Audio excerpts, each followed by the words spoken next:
ഈ അനുസ്മരണ പ്രഭാഷണം നടത്തുന്നതിന് പ്രിയ സുഹൃത്ത് ടി വി കുഞ്ഞിക്കണ്ണമായിട്ട് ക്ഷണിക്കും. ബഹുമാനപ്പെട്ട വേദിയിലെയും സദസ്യരെയും ബഹുമാന്യരെയും എല്ലാവർക്കും അറിയാവുന്നതുപോലെ ഈ കഴിഞ്ഞ 11-ാം തീയതി ഉച്ചയ്ക്ക് 12:45 കൂടിയിട്ടാണ് എം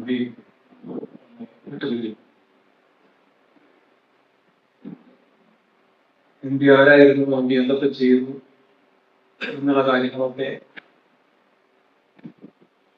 വീണ്ടും വീണ്ടും നമ്മൾ ഓർക്കേണ്ടതായിട്ടുണ്ട്.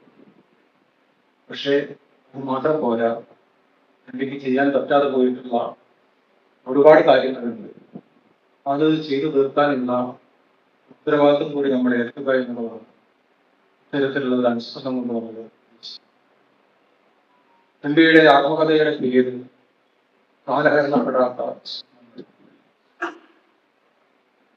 നിരന്തരം ഒരു പുതിയ സമൂഹത്തെ സ്വപ്നം കണ്ടിരുന്ന ആ ഒരു സമൂഹത്തെ സാക്ഷാത്കരിക്കുന്നതിന് വേണ്ടി ചെയ്യേണ്ടുന്ന പ്രവർത്തനങ്ങളെ സ്വപ്നം കണ്ടിരുന്ന, അതിനുവേണ്ടി തന്നാൽ കഴിയാവുന്ന കാര്യങ്ങൾ ചെയ്യാൻ ശ്രമിച്ചുകൊണ്ടിരുന്ന, തനിക്ക് ബന്ധപ്പെടാൻ കഴിയുന്ന ആൾക്കാരെ മുഴുക്ക തന്നെ അതിന്റെ ഭാഗഭാഗമാകാൻ വേണ്ടി ശ്രമിച്ചുകൊണ്ടിരുന്ന മഹാശാസ്ത്രജ്ഞനായിരുന്നു. ശാസ്ത്രജ്ഞൻ എന്ന് ഞാൻ പറയാൻ കാരണം എന്റെ ഈ പ്രൊഫഷണലി ഒരു ശാസ്ത്രജ്ഞനായതുകൊണ്ട് മാത്രമല്ല, പ്രവർത്തനത്തിലും അതിൻ്റെതായിട്ടുള്ള ഒരു അപകടന രീതിയും ഇടപെടൽ രീതിയും ഉണ്ടായത്. അത് രാധാകൃഷ്ണ പറഞ്ഞതുപോലെ ഞങ്ങളെയെല്ലാം ഇരിക്കുന്ന വലിയ ബഹുഭൂരിഭാഗം വരുന്ന രക്ഷപ്രവർത്തകരെയെല്ലാം ഇന്ന് നിന്ന് വർത്താനം എം പിയെ പറ്റിയാണ് ഞാൻ വർത്താനം പറയുന്നതെന്നുണ്ടെങ്കിലും അങ്ങനെ ഒരു വർത്താനം പറയാനുണ്ടാകുന്ന ശേഷി ഉണ്ടായിട്ടുള്ള കൂട്ടത്തില്ല. എം പിക്ക് ഒരു വളർത്തുന്നതിനോടൊപ്പം പോകുന്നത് എന്ന് വെച്ചാൽ ഞങ്ങളെല്ലാം വളർത്തിയത് അച്ഛനും അമ്മയും മാത്രമല്ല, അക്കൂട്ടത്തിൽ എം പിയെ പോലുള്ള അല്ലെങ്കിൽ കൂട്ടത്തിൽ പ്രവർത്തിച്ചിട്ടുള്ള അല്ലാതായിട്ടുള്ള ആൾക്കാരിലേക്ക് പ്രധാനപ്പെട്ട ആളാണ്. വ്യക്തിപരമായിട്ടുള്ള ഞാൻ എം പിയെ കാണുന്നത് 1983-ലാണ്. പേരാമ്പ്ര ഗവൺമെന്റ് കോളേജിൽ ജോയിൻ ചെയ്ത അതേ അവസ്ഥ പരിഷത്തിന്റെ സംസ്ഥാന പ്രവർത്തക ക്യാമ്പ് പേരാമ്പ്ര നടക്കുന്ന അവസ്ഥ, അതിന്റെ സ്വാഗത സംഘ രൂപീകരണത്തിന് മറ്റൊരു സംഘടനയുടെ പ്രതിനിധി എന്നുള്ള നിലയിലാണ് ഞാൻ പങ്കെടുത്തത്. ആ സ്വാഗത സംഘം അല്ലെങ്കിൽ ആ ക്യാമ്പിൽ വെച്ചാണ് ഞാൻ എം പി ആദ്യമായിട്ട് കാണുന്നത്. അതിനുള്ളിൽ ഞാൻ എം പിയുടെ സാഹിത്യകാരി സഭയ്ക്ക് സംബന്ധിച്ച പുസ്തകങ്ങളെ കുറിച്ച് കേട്ടുകേൾവിയുള്ളതല്ലാതെ പരിചയമുണ്ടായി. പക്ഷെ ആ ബന്ധം എം പി മരിക്കുന്നത് വരെ എന്ന് തന്നെ പറയാം. എന്നിട്ട് ഞാൻ ഒന്നിച്ചാണ് എം പിയെ കാണാൻ വേണ്ടി ഒരു ദിവസം രാവിലെ ഞങ്ങൾ പോയി എല്ലാ ഭാഗവും ഇങ്ങനെ തട്ടിങ്ങനെ നോക്കുന്ന അവസരത്തിൽ അങ്ങനെ ഒരു വികരണം ഉണ്ടായി. വീണ്ടും കേട്ടിയാൽ തിരിച്ചു ആ പറഞ്ഞതുപോലെ ഒരു സൗണ്ട് ഉപയോഗിക്കുന്നുണ്ടായി. കുറച്ചുകൂടി കഴിഞ്ഞ ദിവസം കഴിഞ്ഞ അവസരത്തിൽ ആ അവാർഡ് ഇരുന്നു കൊണ്ട് കയ്യിൽ വെച്ച് കുടുംബങ്ങളോടൊപ്പം അല്ലെങ്കിൽ ഫോട്ടോ എടുത്തു.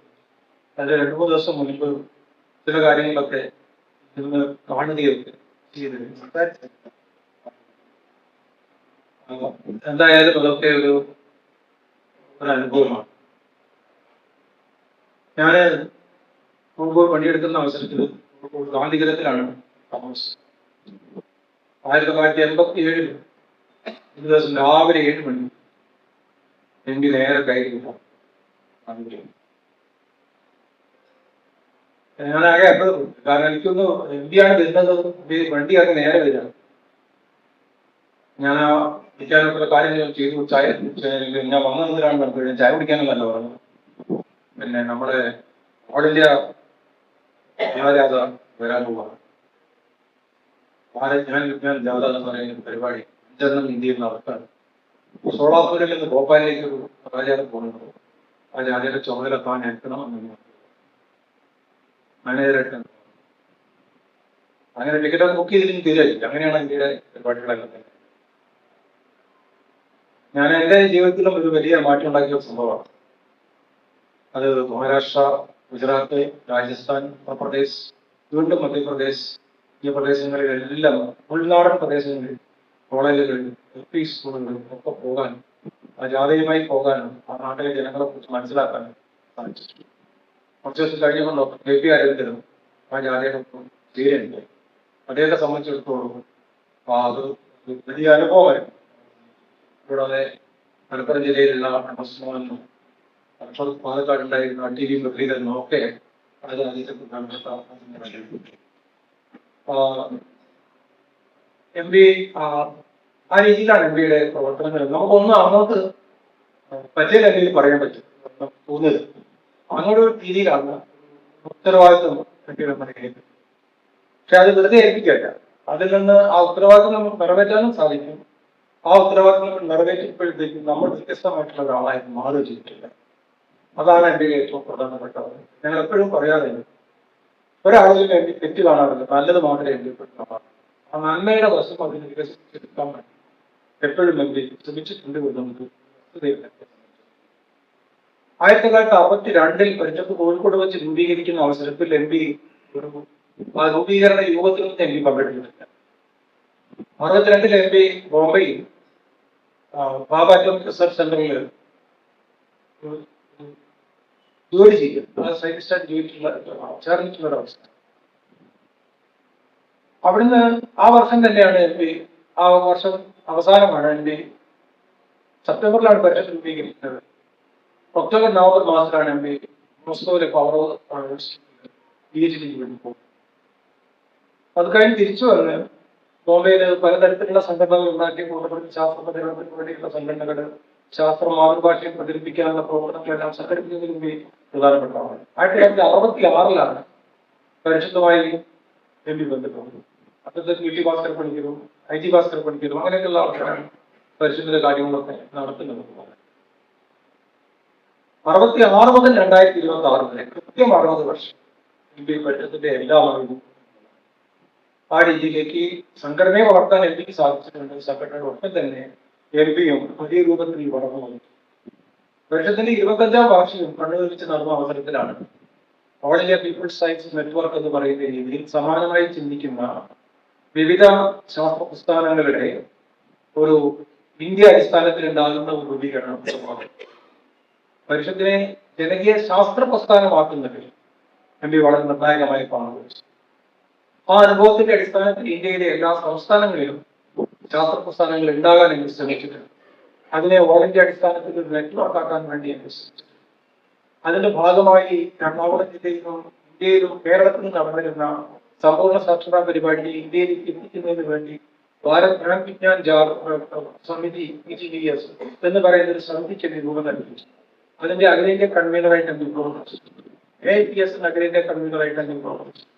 ഈ രീതിയിലെല്ലാം തന്നെ ദേശീയ തലത്തിൽ ശാസ്ത്ര പ്രസ്ഥാനത്തിനെ വിപുലമാക്കിയെടുക്കുന്നത് ഏറ്റവും പ്രധാനപ്പെട്ട അല്ലെങ്കിൽ നേതൃത്വപരമായ പങ്ക് വഹിച്ചിരുന്നതാണ് ഇന്ത്യയാണ്. ശാസ്ത്ര പ്രചാരകൻ എന്ന് നമ്മൾ പറയുന്ന അവസരം ഏത് സങ്കീർണമായ പ്രയാസമേറിയിട്ടുള്ള വിഷയമായാലും തന്റെ മുമ്പിൽ ഇരിക്കുന്നത് ആരാണോ അയാൾക്ക് മനസ്സിലാകുന്ന രീതിയിൽ പറഞ്ഞു കൊടുക്കാൻ എനിക്കറിയാം. അങ്ങനെ എടുക്കും. ഒരു പ്രൈമറി സ്കൂൾ കുട്ടിയാണ് മുമ്പിൽ ഇരിക്കുന്നതെന്നുണ്ടെങ്കിൽ എനിക്കറിയാം എങ്ങനെയാണ് അതിനോട് സംസാരിക്കേണ്ടത്. കോളേജിൽ എനിക്ക് വേറെ രീതിയിൽ സംസാരിക്കും, നാട്ടുമ്പുറത്തിൽ വേറെ രീതിയിൽ സംസാരിക്കും, പരിഷത്ത് ഈ പ്രവർത്തനത്തിൽ എനിക്ക് വേറെ രീതിയിൽ സംസാരിക്കും. ഒരു അന്താരാഷ്ട്ര കോൺഫറൻസ് ആണെന്നുണ്ടെങ്കിൽ അതിനനുസരിച്ച് ഒരേ വിഷയത്തിൽ അതാണ് എം പിയുടെ. അത് പ്രത്യേക സമയമൊന്നും വേണ്ട. രാവിലെ നാട്ടുപുറത്ത് സംസാരിക്കും, വൈകുന്നേരം എം പി ഇന്റർനാഷണൽ കോൺഫറൻസ്. അതാണ് എനിക്ക് വേറെ പ്രശ്നം. അത് എനിക്ക് അറിയാൻ പറ്റും ആ വിഷയത്തെ കിട്ടത് എന്നുള്ളത് എനിക്ക് വളരെ കൃത്യമായിട്ട് അറിയാം. ആൽബർട്ട് ഐൻസ്റ്റൈൻ E=mc² എന്ന് പറയുന്ന ആപേക്ഷിക സിദ്ധാന്തത്തെ ഒരു പാട്ടായിട്ട് എം പി പാടി കുട്ടികൾക്ക് മനസ്സിലാകുന്നില്ല. ട്യൂൺ കൊടുത്തിട്ട് എം പി ആ പാട്ടിനെ ഇക്വേഷനെ എം പി ഉപയോഗിച്ച് ആൾക്കാർക്ക് മനസ്സിലാകുന്നില്ല എം പി വിശദീകരിക്കുവാൻ ശ്രമിച്ചു. പരിഷത്തിനകത്ത് അടിയന്തരാവസ്ഥ കാലത്ത് അന്ന് പറ്റാവുന്ന രീതിയിൽ എങ്ങനെയാണ് ശാസ്ത്രത്തിന്റെ പ്രചരണം ജനോപകാരപ്രദമായി നടത്തുന്നത് എന്ന ആലോചനയുടെ അടിസ്ഥാനത്തിലാണ് പ്രകൃതി ശാസ്ത്രം സമൂഹം എന്നുള്ള ഒരു ക്ലാസ് പരമ്പര കേരളത്തിൽ സംഘടിപ്പിച്ചത്. അതിന് പറ്റാവുന്ന രീതിയിലുള്ള പുസ്തകങ്ങളില്ല. ഓരോ ഘട്ടത്തിൽ സ്കൂൾ കുട്ടികൾക്ക് വേണ്ടി, കോളേജ് കുട്ടികൾക്ക് വേണ്ടി, നാട്ടുകാർക്ക് വേണ്ടി ശാസ്ത്ര ആ രീതിയിൽ പല തലങ്ങളിൽ ആ പുസ്തകങ്ങൾ ചെയ്യാറുണ്ട്. കേരളത്തിന്റെ സമ്പത്ത് എന്ന് പറയുന്ന പുസ്തകം 1976 എം പി നേതൃത്വപരമായി പങ്കുവയ്ക്കുകയും അന്നത്തെ അഗ്രികൾച്ചർ യൂണിവേഴ്സിറ്റിയുടെ ഡോക്ടർ ശ്യാംസുന്ദരനുമായി ചേർന്ന് സംസ്ഥാന ആസൂത്രണ ബോർഡിനെയും ചേർത്ത് തിരുവനന്തപുരത്തെ സെന്റർ ഫോർ ഡെവലപ്മെന്റ് സ്റ്റഡീസിലെ ഡോക്ടർ കെ എൻ രാജനെ കൂടി ഉൾപ്പെടുന്നു MB ആ പുസ്തകം എഴുതിയിട്ടുണ്ട്. 1976 കേരള വികസന മാതൃക എന്ന ഒരു പ്രയോഗം പ്രചാരത്തിൽ വരുന്ന സെന്റർ ഫോർ ഡെവലപ്മെന്റ് സ്റ്റഡീസിന്റെ poverty unemployment and development policy എന്ന് പറയുന്ന ഗ്രന്ഥം ഡോക്ടർ രാജ അതിന്റെ നേതൃത്വം. കോഴിക്കോട് ഗുരുവായൂരപ്പൻ കോളേജിൽ ഉണ്ടാകുന്ന കുട്ടികൾ വരെ, അന്നത്തെ കുട്ടികൾ വരെ അതിന്റെ ഡാറ്റ കണക്ഷന് വേണ്ടി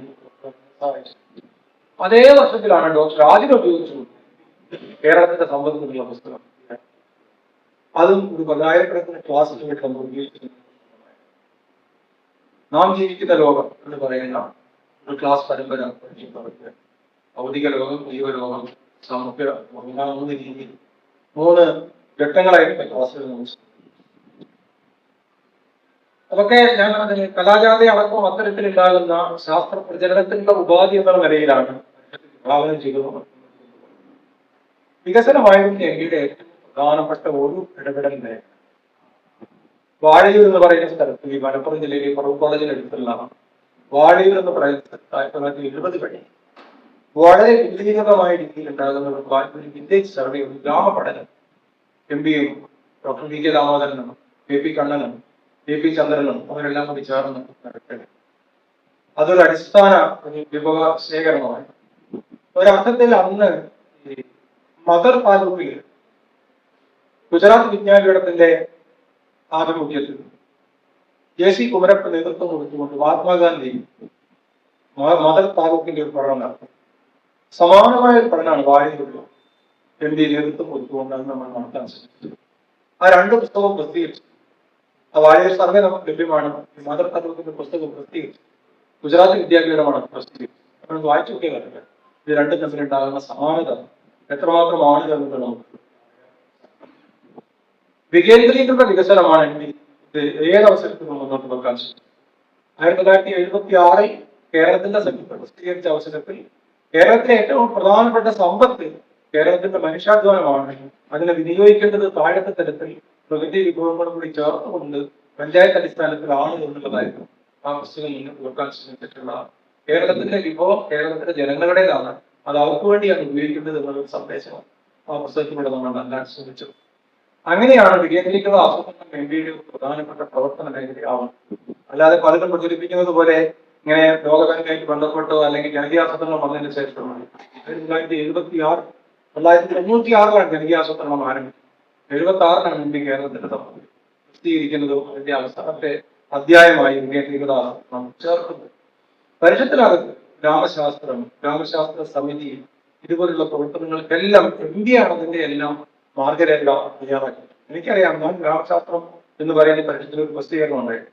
ഞാൻ പരിഷത്തിന്റെ സംസ്ഥാന കമ്മിറ്റിയിലേക്ക് വരുന്നത് തന്നെ ആ ഒരു പ്രസിദ്ധീകരണത്തിന്റെ മാനേജ്മെന്റ് എന്നുള്ള നിലയിലാണ്. അത് എങ്ങനെ ഓരോ ലക്കത്തിലും എനിക്ക് ചോദിക്കും, എന്താണ് ചെയ്യേണ്ടത്, അതിന്റെ എഡിറ്റോറിയൽ എന്താണ്, അതെന്താണ്, ഇതെന്താണ്, ആ രീതിയിലൊക്കെ തന്നെ ഓരോ കാര്യങ്ങളും വന്ന് നമുക്ക് ആ രീതിയിലുള്ള മാർഗനിർദ്ദേശം തരും. MBയുടെ ആ ലക്ഷ്യമാണ്, അല്ലെങ്കിൽ നാടിന് ചേർന്ന സാങ്കേതിക വിദ്യ രൂപപ്പെടുത്തിയെടുക്കുക, നാടിന് പറ്റിയിട്ടുള്ള ഒരു ആസൂത്രണ പ്രക്രിയ ഉണ്ടാവുക എന്നതിന് വേണ്ടി കണ്ണൂരിൽ നമ്മുടെ ഒരു ഗ്രാമീണ അക്കാദമി ആരംഭിക്കുകയും ആ അക്കാദമി വളർന്നാണ് പാലക്കാട് മുണ്ടൂരിലുള്ള ഇന്റഗ്രേറ്റഡ് റൂറൽ ടെക്നോളജി സെന്റർ അല്ലെങ്കിൽ IRTC എന്ന് പറയുന്ന സ്ഥാപനമായിട്ട് അത് ഉയർന്നു വരുന്നത് എന്നുള്ളത് നമുക്ക് കാണാൻ സാധിക്കും. MB ആണ് അതിന്റെ എല്ലാ രൂപങ്ങളും തയ്യാറാക്കിയത്. അതിനെ ഒരു വലിയ സംഭവമായിട്ട് വളർത്തിക്കൊണ്ട് തന്നെ സീഡിക്സ് എന്ന് നമ്മൾ ഇന്ന് കേൾക്കുന്ന സ്ഥാപനം എനിക്ക് MBയുടെ പറയാം. ആരും അങ്ങനെ അതിനെപ്പറ്റി പറയാറില്ല. അത് സെന്റർ ഫോർ ഇമേജിംഗ് ടെക്നോളജി എന്നുള്ള ആ സംവിധാനം എനിക്ക് ഇപ്പോഴും അറിയാം. KR നാരായണൻ എന്ന് പറയുന്ന അദ്ദേഹം MB നമ്മുടെ രാഷ്ട്രപതിയായിരുന്ന KR നാരായണനും MB തമ്മിലുള്ള വ്യക്തിപരമായ ഒരു ബന്ധം, പ്രത്യേക ബന്ധമുണ്ടായിരുന്നു. ആ ബന്ധത്തിന്റെ അടിസ്ഥാനത്തിലാണ് കൊല്ലത്ത് പരിഷത്തിന്റെ സമ്മേളനം നടന്ന അവസരത്തിൽ KR നാരായണൻ സംസ്ഥാന കേന്ദ്ര ശാസ്ത്ര സാങ്കേതിക വകുപ്പ് മന്ത്രിയാണ്. അദ്ദേഹമാണ് ആ സമ്മേളനം ഉദ്ഘാടനം ചെയ്തത്. അവിടെ വെച്ചാണ് ഇമേജിംഗ് ടെക്നോളജി ഒരു വലിയ സങ്കല്പമായിരുന്നു. 3 ദിവസം തുടർച്ചയായിട്ട് അന്ന് തിരുവനന്തപുരത്ത് ചിത്രാഞ്ജലി സ്റ്റുഡിയോയിൽ വെച്ച് ഡെവലപ്മെന്റ് കമ്മ്യൂണിക്കേഷനെ കുറിച്ചിട്ടുള്ള ഒരു അന്താരാഷ്ട്ര സെമിനാറുണ്ട്. അതിനെല്ലാം കാര്യങ്ങൾ തയ്യാറാക്കുന്ന അങ്ങനെ സ്ഥാപനത്തെ മനസ്സിൽ കാണുന്നതും അതിന്റെ പ്രവർത്തനങ്ങൾ ആരംഭിക്കുന്നതും എല്ലാ രീതിയിലും മുന്നോട്ട് കൊണ്ടുപോകാൻ MB ആണ് എന്നുള്ളത് നമുക്ക് MB ഏതവസരത്തിലും കറകളഞ്ഞ കമ്മ്യൂണിസ്റ്റ് ആയിരുന്നു. അതറിയാം, അത് എംപിയുടെ ആത്മകഥമായിരിക്കും നമുക്ക് മനസ്സിലാവും. എന്തിനാണ് എല്ലാവർക്കും അമേരിക്കയിലെ PhDക്ക് പോകുന്ന അവസരത്തിൽ ഞാൻ എന്തിനാണ് സോവിയറ്റിലെ PhDക്ക് പോകുന്നത് എന്ന് എംപി വളരെ കൃത്യമായിട്ട് സ്വീകരിക്കുന്നത്. എന്റെ ആഗ്രഹം അതായിരുന്നു. എനിക്ക് സോവിയറ്റിന്റെ ആണ് കാണേണ്ടിയിരുന്നത്. പഠിക്കാൻ വേണ്ടി മാത്രമല്ല ഞാൻ അവിടെ പോകുന്നത്. എങ്ങനെയാണ് അവിടെ മാർക്സിസം പ്രയോഗത്തിൽ വരുന്നത് എന്ന് മനസ്സിലാക്കണം എന്ന് എംപി കാലഘട്ടപ്പെടാത്ത പുസ്തകത്തിലാണ് പല സ്ഥലത്തായിട്ട് പറയുന്നത്. നമ്മളൊക്കെ ഈ മാർക്സിസത്തെ കുറിച്ച് പഠിക്കുന്ന അവസരത്തിൽ എനിക്കിപ്പോഴും ഓർമ്മയുണ്ട്. പിന്നെ വിദ്യാത്മക ഭൗതികവാദത്തെ കുറിച്ചുള്ള ഒരു ക്ലാസ്സിന് വേണ്ടി നമ്മളെല്ലാം സാക്ഷാൽ EMS ഉണ്ട്. അതേ ചോദിക്കാൻ പരമേശ്വരൻ വന്നിട്ടുണ്ട്, പരമേശ്വരൻ വന്നില്ല. എന്നാൽ പിന്നെ പരമേശ്വരൻ വരട്ടെ വിദ്യാത്മക ഭൗതികവാദത്തിന്റെ ക്ലാസ്. എന്നാൽ ആ പുസ്തകത്തിൽ നമ്മൾ എംപി ഒരു വലിയ വിദ്യാത്മക ഭൗതികവാദം എഴുതിയിട്ടുണ്ട്, ഒരു ചൊല്ലില്ല. അതായത് അത് കണ്ടൻസ് ചെയ്ത് എഴുതിയതാണ്. നമ്മളൊക്കെ പറയാം എംപി വരുന്നത് എംപി ചെറുതെന്നാണ്. അങ്ങനെയാണ് ആ പുസ്തകം അന്ന് അറിയപ്പെട്ടത്. പക്ഷെ പിന്നീട് ആ പുസ്തകം പ്രസിദ്ധീകരിച്ചില്ല, അത് വേറെ കാര്യം. അത് ചരിത്രത്തിന്റെ വേറൊരു ഭാഗമുണ്ട്. അപ്പോൾ എംപിയുടെ വൈരുദ്ധ്യാത്മക ഭൗതികവാദം എന്താ പ്രസിദ്ധീകരിക്കേണ്ടതെന്ന് തീരുമാനിച്ചു. അത് വൈരുദ്ധ്യാത്മക ഭൗതികവാദത്തിന്റെ പ്രശ്നം എന്നതുകൊണ്ടല്ല, വേറെ പ്രശ്നങ്ങളാണ് പുസ്തകം. പിന്നെ അത്രയും പ്രധാനപ്പെട്ട ഒരു പുസ്തകം പ്രസിദ്ധീകരിക്കാതെ പോയത് എന്നുള്ളത് നമ്മൾ മനസ്സിലാക്കേണ്ടത്. ഇതിന്റെ ഭാഗമായി ഞാൻ എന്റെ ബഹുമാനപ്പെട്ട ഒരുപാട് ആൾക്കാർ ശ്രദ്ധിച്ചു. ഇതിന്റെ എല്ലാ ഭാഗമായി എംപിയുടെ ഏറ്റവും പ്രധാനപ്പെട്ട ഒരു പ്രശ്നം നിന്നിരുന്നത് ഈ ആഗോളവൽക്കരണ ഉദാരവൽക്കരണ നയങ്ങൾക്കെതിരായിട്ടുള്ള നിലപാടായി. ആ നിലപാട് നമ്മളെ കഴിയും പ്രസംഗിക്കാൻ ചെയ്യും. നമ്മുടെ തരത്തിലുള്ള നിലപാടുകൾ എടുത്ത് പ്രസംഗിക്കാൻ ശ്രമിച്ചിട്ടുണ്ട്, എഴുതാൻ ശ്രമിച്ചു. എംപി പറഞ്ഞു അതുകൊണ്ടൊന്നും കാര്യം നടക്കില്ല, ബദലായിട്ടൊരു സംവിധാനം ഉണ്ടാകണം. ഇതിനെതിരെ ദർ ഈസ് നോ ഓൾട്ടർനേറ്റീവ് ഹിന എന്നുള്ള പേരിലാണ് ഈ ആഗോളവൽക്കരണ നയങ്ങൾ നടപ്പാക്കുന്നത്. എംപി പറഞ്ഞു this is a people's organisation. ജനങ്ങളുടേതായിട്ടുള്ള ഒരു ബദലുണ്ട്, ഓൾട്ടർനേറ്റീവ് ഇല്ല എന്നുള്ളത് യാതൊരാണ്. പക്ഷെ ആ ഓൾട്ടർനേറ്റീവ് നിങ്ങൾക്ക് നടക്കാൻ പറ്റും, നിങ്ങൾക്ക് നടപ്പാക്കാൻ പറ്റും. എറിക് ഹോബ്സോവിനെ പോലെ ഉണ്ടാകുന്ന അതിപ്രഗത്ഭരായിട്ടുള്ള ചരിത്രകാരന്മാരെ ഉദ്ധരിച്ചുകൊണ്ട് എന്ത് ചെയ്യാം ഇതിനെതിരെയുള്ള ഒരു പടയൊക്കെ തന്നെ നയിക്കുന്നത്. അങ്ങനെയാണ് another world is possible, there is an alternative, there is a people's alternative എന്നുള്ളതിൽ നിന്നാണ് അനദർ വേൾഡ് ഈസ് പോസിബിൾ എന്നുള്ള ഒരു മുദ്രാവാക്യം ഉയർന്നത്. ആ മുദ്രാവാക്യത്തിന്റെ അടിസ്ഥാനത്തിൽ ലോകത്ത് മൊത്തത്തിൽ ആഗോളവൽക്കരണത്തിന്റെ എതിരെ പ്രവർത്തിക്കുകയും എഴുതുകയും ഇടപെടുകയും പാടുകയും ചിത്രം വരയ്ക്കുകയും എന്ത് ചെയ്യുകയും ചെയ്യുന്ന ആൾക്കാരുടെ ഒരു കൂട്ടായ്മ രൂപപ്പെടുത്തിയെടുക്കാനുള്ള ശ്രമം. ആ ശ്രമമാണ് ബ്രസീലിലെ ബ്രസീലിൽ ഉണ്ടാകുന്ന ഫോട്ടോ അരിഗ്രയിൽ വെച്ചിട്ട് നടന്ന world social forum. 1, 2, 3 world social ഫോറങ്ങൾ ബ്രസീലിൽ വെച്ചിട്ടാണ്. മൂന്നാമത്തെ വേൾഡ് സോഷ്യൽ ഫോറത്തിൽ പങ്കെടുക്കാൻ എനിക്ക് അവസരം. ഞാനും ബ്രസീലിൽ ഒരാഴ്ച വേൾഡ് സോഷ്യൽ ഫോറത്തിൽ പങ്കെടുത്തിട്ടുണ്ട്. ബ്രസീലിലെ പോർട്ടോ അലഗ്രെ മുനിസിപ്പാലിറ്റിയിൽ നടക്കുന്ന അന്നത്തെ വികേന്ദ്രീകരണ പ്രവർത്തനങ്ങളെ കുറിച്ച് മനസ്സിലാക്കുന്നതിന് വേണ്ടി എംപി എന്നോട് പറഞ്ഞത് വർക്കോസ്റ്റാണ്. അങ്ങനെയാണ് ഞാൻ എന്നോട് കൊല്ലത്തുള്ള കെ വാസം കുട്ടിയാണ് 10 ദിവസം കൂടി കാണാൻ നിന്നിട്ട് ഞാനിപ്പോ പോവുകയാണ്. ആ 10 ദിവസം കൂടി നിന്നോ, എന്നിട്ട് എങ്ങനെയാണ് മുനിസിപ്പാലിറ്റി കാര്യങ്ങളൊക്കെ നടക്കുന്നത് എന്നുള്ള കാര്യങ്ങൾ മനസ്സിലാക്കി വരണമെന്ന് ഞാനത് കൃത്യമായി ഫോട്ടോ അലഗ്രിയിൽ നടക്കുന്ന കാര്യങ്ങൾ മനസ്സിലാക്കി. ഇപ്പോഴും എനിക്ക് ആ ഫോട്ടോ അലഗ്രിയുടെ കാര്യങ്ങൾ അവിടുത്തെ മലിനീകരണം എങ്ങനെയാണ് അവർ മലിനീകരണത്തിനെതിരായിട്ടുള്ള പ്രവർത്തനങ്ങൾ, മാലിന്യ നിർമ്മാർജ്ജനത്തിന്റെ കാര്യങ്ങൾ, ഗതാഗതം, ഹൗസിംഗ് സംവിധാനം, ഇതൊക്കെ എങ്ങനെയാണെന്നുള്ള കൃത്യത മനസ്സിലാക്കാൻ നമുക്ക് സാധിച്ചു. പിന്നീട് 4ാമത്തെ വേൾഡ് സോഷ്യൽ ഫോറം നടന്നത് ബോംബെയിലാണ്. അത് എനിക്കിവിടെ വളരെ താല്പര്യമുണ്ട്. അങ്ങനെ ബോംബെയിലേക്ക് അത് കൊണ്ടുവന്നു. ഇന്ത്യൻ സോഷ്യൽ ഫോറം ഹൈദരാബാദിൽ വെച്ചിട്ട് സംഘടിപ്പിച്ചു. കേരള സോഷ്യൽ ഫോറം തിരുവനന്തപുരത്ത് വെച്ച് SP ശുക്ല എന്ന് പറയുന്ന അന്നത്തെ ആഗോളവൽക്കരണത്തിനെതിരെ ഏറ്റവും നന്നായി പ്രവർത്തിച്ചിരുന്ന പേറ്റന്റ് കാര്യങ്ങളിൽ ഏറ്റവും ഇടപെട്ടിരുന്ന കൊമേഴ്സ് സെക്രട്ടറി അന്ന് അദ്ദേഹം എഴുതിയിട്ടുള്ള അദ്ദേഹത്തെ തിരുവനന്തപുരത്ത് ഈ സമ്മേളനം ഉദ്ഘാടനം ചെയ്യാൻ വേണ്ടി എംപി കൊണ്ടുപോയി. അങ്ങനെയാണ് ആ പ്രവർത്തനങ്ങളെ കാര്യമായിട്ട് കൊണ്ടുപോകുന്നത്. എംപിയുടെ വികസന സമീപനത്തിനകത്ത് അസമത്വം കുറയ്ക്കുക, സുസ്ഥിരത ഉറപ്പാക്കുക, എല്ലാവരെയും ഉൾപ്പെടുത്തുക എന്നതായിരുന്നു. അത് മുതലാളിത്ത ലോകത്തിൽ സാധ്യമല്ല എന്ന് എംപി ഉറക്കപ്പെട്ടത്. നമ്മള് ആഗോളവൽകൃതമായിട്ടുള്ള ഒരു മുതലാളിത്ത ലോകത്തിൽ അത് സാധ്യമല്ല.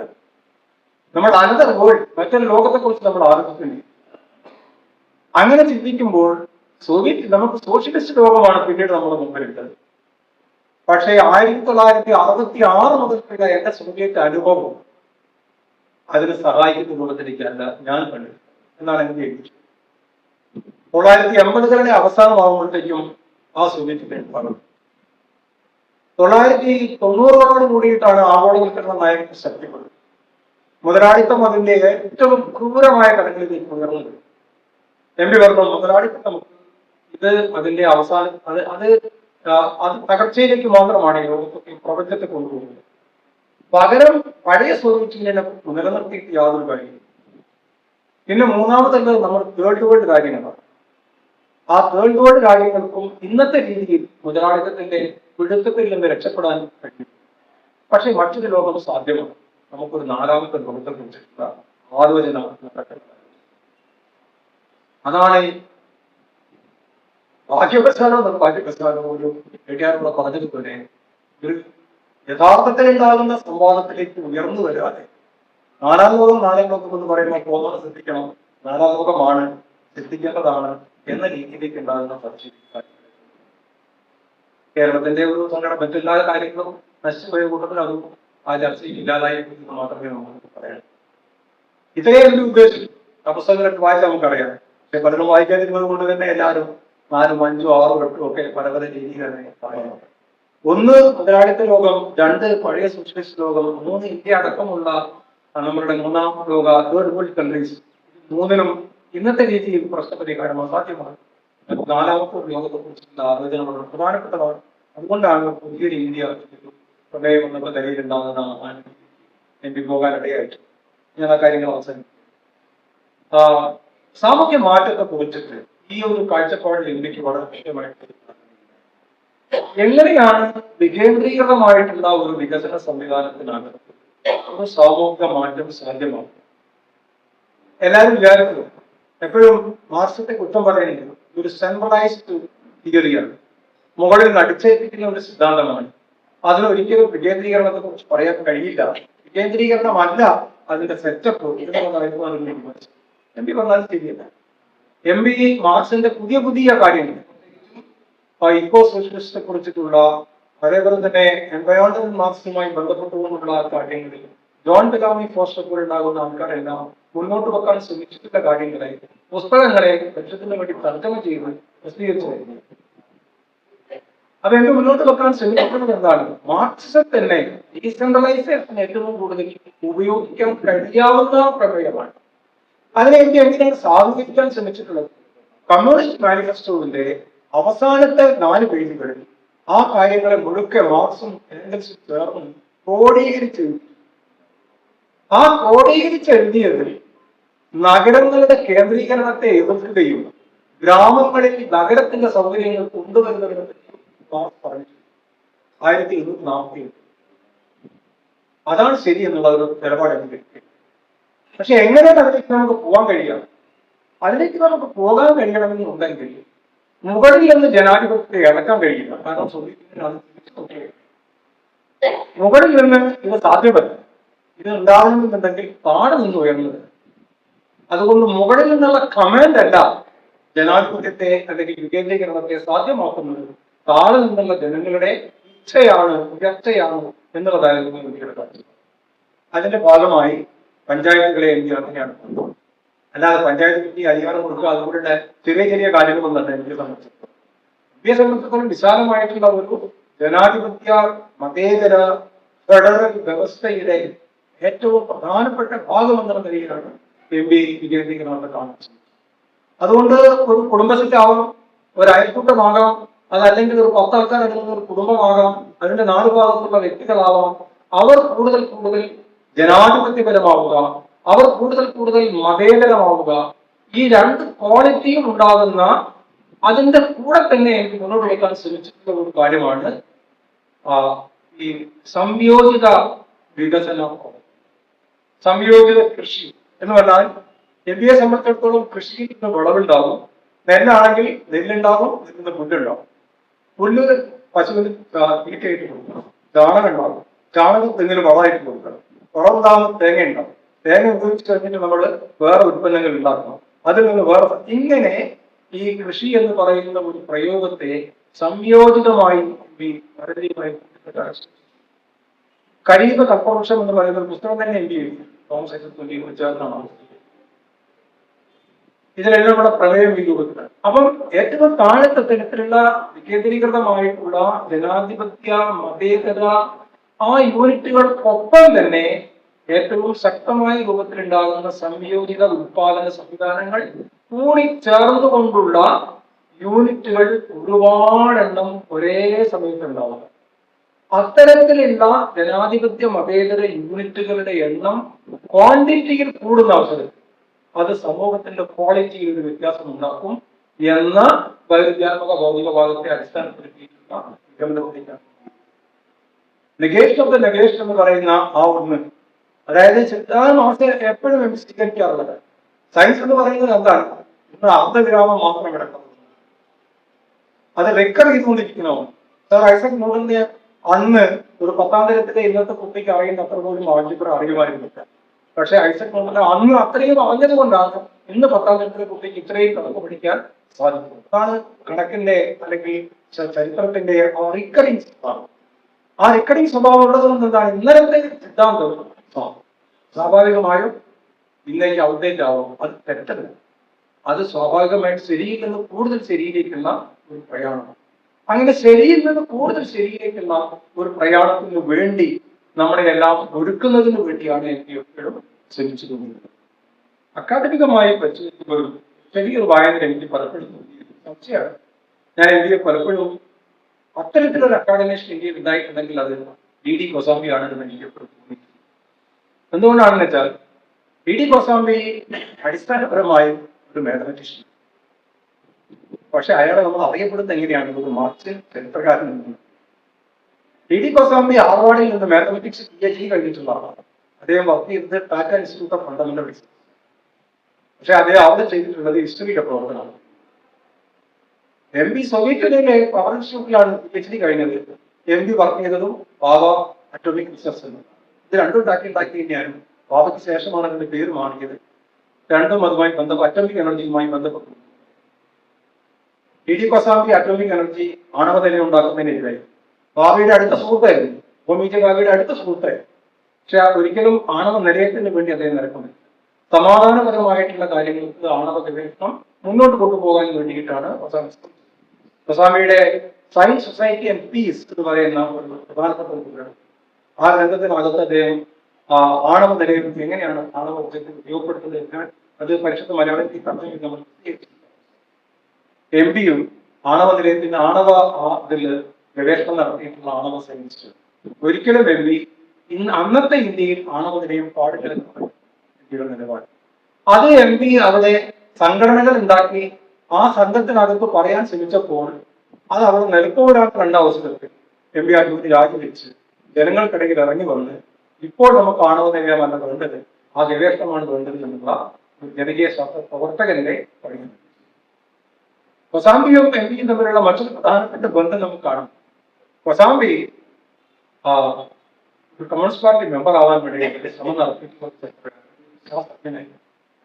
പക്ഷെ ഗോസ്വാമിക്ക് എതിര് വന്നത് എവിടെയാണ്? കാരണം സ്ലേവറി ഫ്യൂഡലിസം എന്ന് പറയുന്ന എസ് എ ഡാങ്കയുടെ പുസ്തകത്തെ ഗോസ്വാമി നിശ്ചിതമായി വിമർശിച്ചു.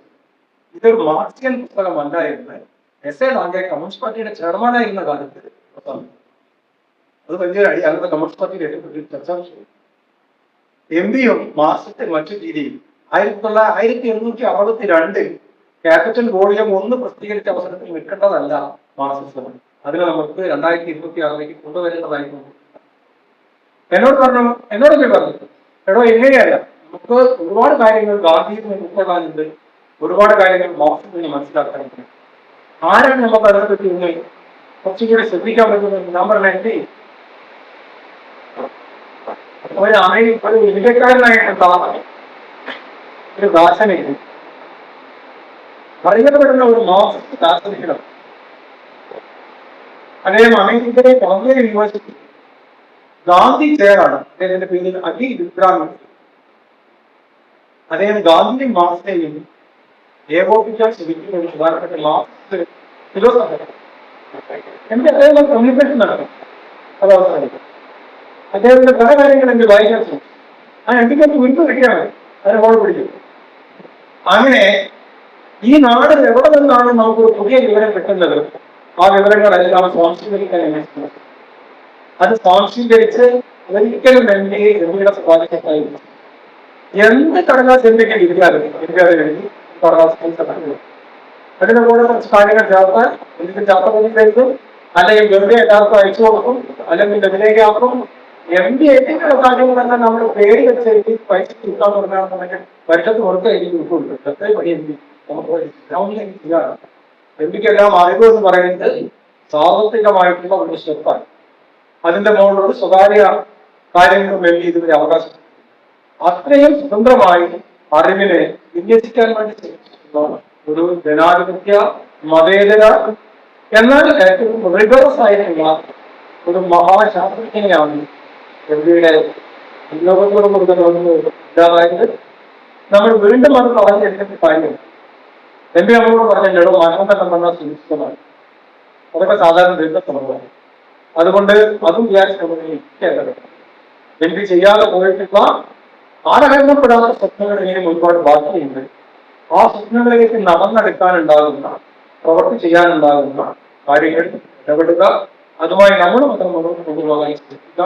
എം പിയുടെ ഓർമ്മകൾക്ക് മുമ്പിൽ ആദരാഞ്ജലികൾ അർപ്പിച്ചുകൊണ്ട് വിനീത ശിഷ്യൻ എന്നുള്ള നിലയിൽ വാക്കുകൾ